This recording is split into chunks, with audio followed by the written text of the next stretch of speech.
sustainable. So, first of all, you can see that what is mentioned before me is a real variety of the different foods in the diet. So there is the first qualification of this food is its variety in different foods.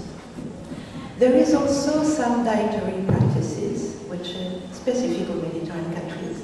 There are special flavors, then acid, sweet and sour, salty and sweet, bitter, pungent. And there is also some structures built taking in the usability as tapas, tramesi, kemia, mezze, mezzelic, around the Mediterranean countries. And also it was underlined by someone else, sorry, there is a respect of seasonality. The diversity is also on the wide variety of cooking techniques. There is techniques of preparation, techniques of preservation, cooking techniques, and all these techniques contribute to the variety of our diet. There are also a lot of healthy foods, as you can see, fruit and vegetables, wild herbs, and olive oil, and also cereals are very, very important for the different nutrient components. So it's good for health. There is also a strong attachment to traditions and culture. There is a culinary tradition passed from mother to daughters, and a festival occasion for celebration, religious rituals also.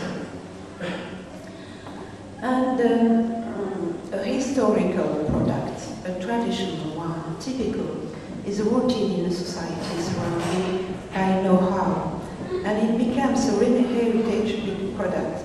The actors, all the actors of food chain are mobilizing to protect and to build together these cultural products. There is also a respect of human nature, because there is an adaptation to the natural condition in respect of the seasons. And we still feel the Hippocratic influence for food and eating behaviors, hot, cold, wet, or dry properties of the different foods. There is also something which is part of our well-being. It's a diversity of the landscape. Dietary diversity is very linked with diversity of cultures and landscapes. And you can see on small perimeters cereals, fruit growing, olive, onions, horticulture gardens also. So this contributes to our well-being. One of the sustainability, of course, is the environmental aspect. So you have said that in the country there is a high genetic diversity.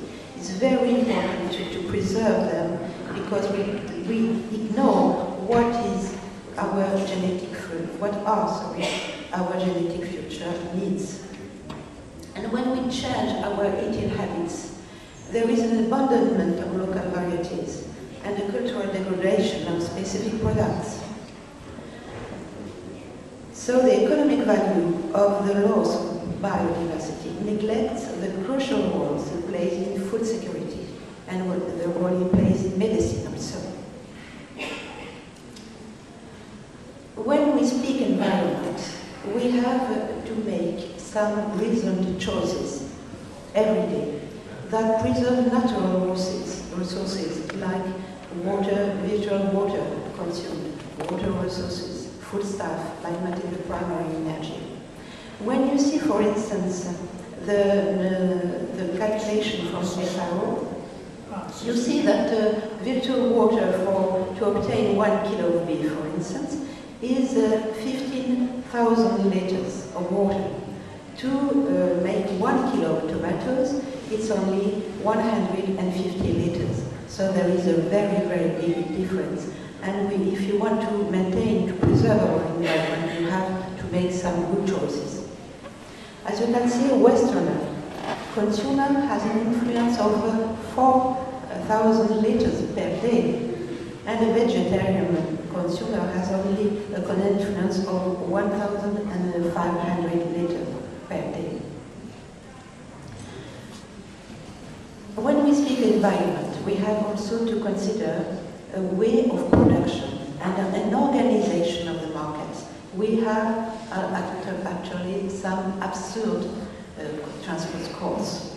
We have to limit the negative externalities associated with the globalization of our trade in the world, and also the organization, to see the organization of the large and medium retail distribution.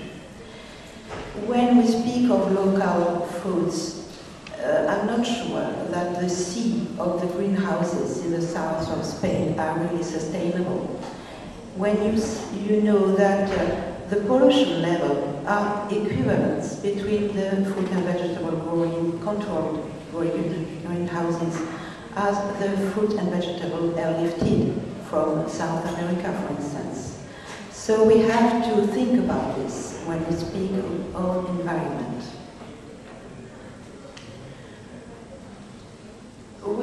I've said first that the social and economic aspects are also very important.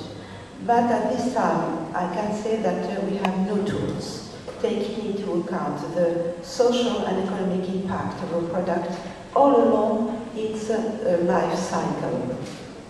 There is no possibility also to arbitrate between environmental impact and social and economic impact. So we have to develop, and this is the objective of our new national program with Marie-Jo.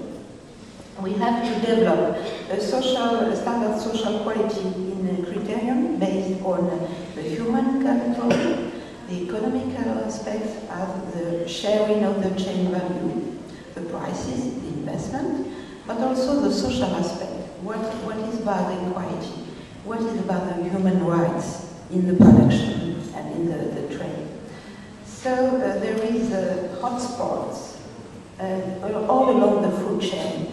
And I think that the Mediterranean diet, in conclusion, has been proven as healthy and part of the diagram of sustainability for its nutritional virtues, seasonality, freshness, diversity, cultural skills.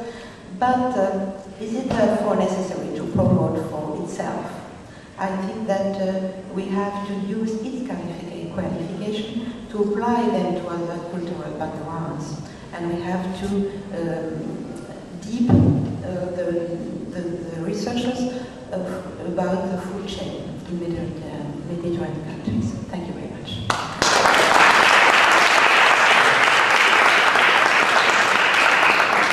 Thanks, Martine.